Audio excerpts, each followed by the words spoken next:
Anda masa matanta mai thajaduna human torch oina thawaina ponta pikhiba athoba pebam chijaranjan mangangi kunsuba ningsing thoram ngasi Jiribam gi babu parada leba Manipuri Students Federation MSF ki office pang thokre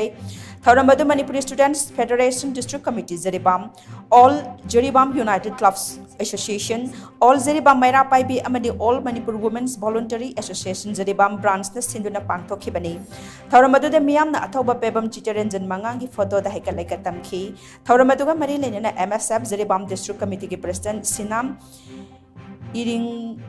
Iringambana Hai Jiribam da Ladipa Lupsing Asina Punchilaga Athoba Pebam Chicharanjan Mangagi Mapamda Ikai Kumda Bukutpo Oina Thoramasi Pang Thopani Athobasna Manipur Miyam Gitamak Masana Human Torch Oiduna Thawaina Pontapiduna Apaspa Lok Toko Haiba Demanda Katokhiba Adugidamak MSF na Choktoksai Amadi Mahaku Ikai Kumda Butli Haike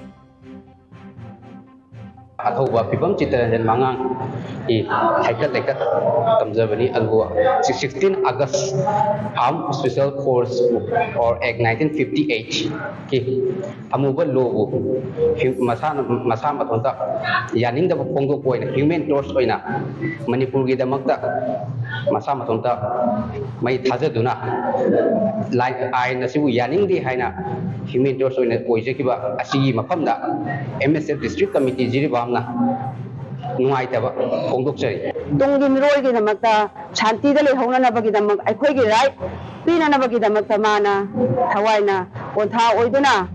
Manipur Miam with the Matamuchilakanda, Mahana, Matanda, my Hazaduna, Society Duna, Manipur Chilakanda, Hawaina Ponta Oivani, Maramaduna, Kudumana, Mabu Nishin Moina, Tenangasi program, Sepan Tokavani, Aduna, Kudumak, Saisu Kudumana. Aikoy awaba nuaitaba aduga tungda thengnarakadaba mayam ado asidi mahakna aikoybu mitmai panghanduna thambiram basigidama nang phai leitana isa